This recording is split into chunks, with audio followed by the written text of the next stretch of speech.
በመስዋዕት አቅራቢውና በመስዋዕት ተቀባዩ መካከል ብዙ ጊዜ ጥያቄ ይነሳል፣ ክርክሮችም ይካሄዳሉ። ከዚህ አንፃር ለምሳሌ እግዚአብሔር መስዋዕት ተቀባይ ነው፣ ልጁ ደግሞ ኢየሱስ ክርስቶስ መስዋዕት አቅራቢ ነው የሚል ሀሳብ አለ። ይሄ ሲባል መስዋዕት አቅራቢ ልጁ ይሁን እንጂ ራሱም መስዋዕት ተቀባይ ነው። በአምላክነቱ ከአብ ከወልድ ከመንፈስ ቅዱስ በተለመደው አባባል ከሥላሴ አሰላለፍ አንፃር እሱም የሥላሴ ሁለተኛ አካል ከመሆኑ ጋር ተያይዞ እሱም ራሱ መስዋዕት ተቀባይ ነው የሚል ክርክር አለ። በሐዋርያት ቤተክርስቲያን ወይም ደግሞ የአህዳዊ እምነት በሚከተሉት በሐዋርያት ቤተክርስቲያን አስተምሮ መሰረት ደግሞ ኢየሱስ ክርስቶስ ራሱን አቀረበ የሚለው ቃል አብ በስጋው ሰውነት የከፈለውን መስዋዕትነት ያሳያል። ደሙ የአብ ነው፣ ስጋውም የአብ ነው።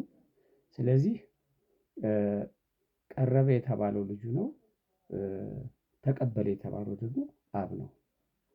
እንግዲህ በዚህ ውስጥ ብዙ የሚሰጡ ትንታኔዎች አሉ። የሆነ ሆኖ ግን መጽሐፍ ቅዱስ ስለ መስዋዕትና ስለ መስዋዕት ተቀባዩ በዚህ ልክ ጭቅጭቅ በሚፈጥር ሁኔታ ነው ወይ የዘገበልን? መጽሐፍ ቅዱስ በዚህ ልክ እኛን ግራ ለማጋባት እንደው የእግዚአብሔር መደበኛ አጀንዳ ተደርጎ ነው የተሰጠን? በግልጽ ቋንቋ መጽሐፍ ቅዱስ የሚነግረን ነገር አለ። ለምሳሌ ያክል በኤፌሶን ምዕራፍ 1 ላይ እንደ ማሳያ አንድ የመጽሐፍ ቅዱስ ክፍል ባነብላችሁ ምን ይላል? እንግዲህ እንደተወደዱ ልጆች እግዚአብሔርን የምትከተሉ ሁኑ፣ ክርስቶስ ደግሞ እንደወደዳችሁ ለእግዚአብሔርም የመዓዛ ሽታ የሚሆን መባና መስዋዕትን አድርጎ ስለ እናንተ ራሱን አሳልፎ እንደሰጠ በፍቅር ተመላለሱ። እንግዲህ ይህን መስዋዕት ለእግዚአብሔር ያቀረበው ልጁ ክርስቶስ ነው ነው የሚለን። ልጁ ለእግዚአብሔር አብ ራሱን እንደሚጣፍጥ መዓዛ ሽታ አድርጎ አቀረበ ብሎ ሲለን ያቀረበው ልጁ ነው፣ ራሱን ያቀረበው ምን ማለት ነው? ራሱ መስዋዕት ሆነ ለማለት ነው። ራሱን አቀረበ፣ የቀረበውን መስዋዕት ደግሞ እግዚአብሔር ተቀበለ ነው ጳውሎስ የሚለን። ይሄን ለምሳሌ ያክል ተናገርኩኝ። ሌሎች የምናጠናቸው የመጽሐፍ ክፍሎች በስፋት አሉ። ስለዚህ መስዋዕት ተቀባይና መስዋዕት ሰጪው በዚህ ልክ የተደበላለቀ መሆን ለምን ተፈለገ ነው የኔ ጥያቄ። ለምንድነው በዚህ ልክ ኮንትሮቨርሺያል የሆነው አወዛጋቢና አጨቃጫቂ የሆነው?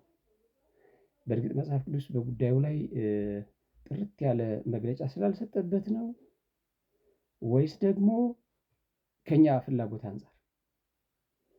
እኔ በእኔ በኩል መጽሐፍ ቅዱስ ምጥን ያለች ቆንጆ የሆነ መግለጫ ሰጥቶበታል ባይ ነኝ። ያልተምታታ ያልተደበላለቀ በጣም ግልጽ የሆነ መግለጫ ሰጥቶበታል። ምናልባት ከዚህ አንፃር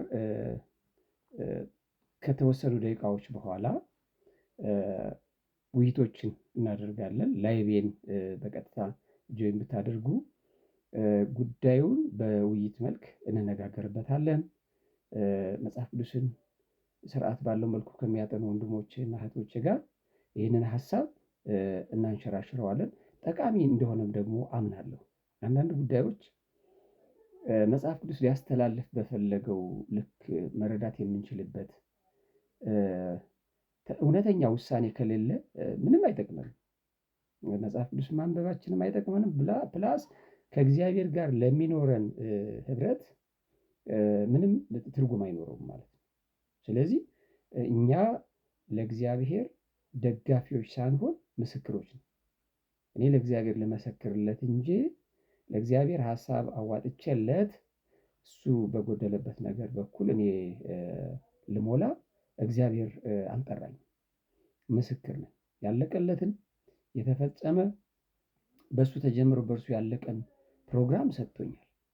ስለዚህ እዛ ላይ ታማኝ መሆን ይጠበቅብናል ማለት ነው። አንድ ነገር እንዳይበላሽብን እዚህ ጋር አንድ በጣም የተገለጠና በጣም እርቃኑን የሆነ ነገር ወይም እውነት ለጭቅጭቅ ለምርጫ ማቅረባችን በእግዚአብሔር ፊት የተሰጠንን የታማኝነት ሚዛን ያበላሻል የሚል ስጋት አለ በእኔና እኔን በመሰሉ በኩል። ከዚህ አንፃር ሀሳቡን በትክክል ለማጥራት ስለምንፈልግ በእግዚአብሔር ቃል መሰረት ትልቁ ተልኳችን እኛ ጥቅስ ጠቅሰን የተወሰኑ ሀሳቦችን ምንድነው አንሸራሽረን አሸነፈ ለመባል ሳይሆን መስራት ያለብን የእግዚአብሔርን ቃል በልኩ ተረድተን እኛም ተገቢውን አቅጣጫ ይዘን ሌሎች የሚሰሙን ወንድሞችና እህቶቻችን በፕሮግራም ተጠቃሚ እንዲሆኑ በእግዚአብሔር የአዲስ ኪዳን ፕሮግራም ተጠቃሚ እንዲሆኑ የተቻለንን ማድረግ ነው በእግዚአብሔር ጸጋ። እና ስለዚህ ጊዜ ያላችሁ ከተወሰኑ ደቂቃዎች በኋላ ላይቭ እገባለሁ። በዚህ ርዕሰ ጉዳይ ላይ መጽሐፍ ቅዱስን በጋራ እናጠናለን።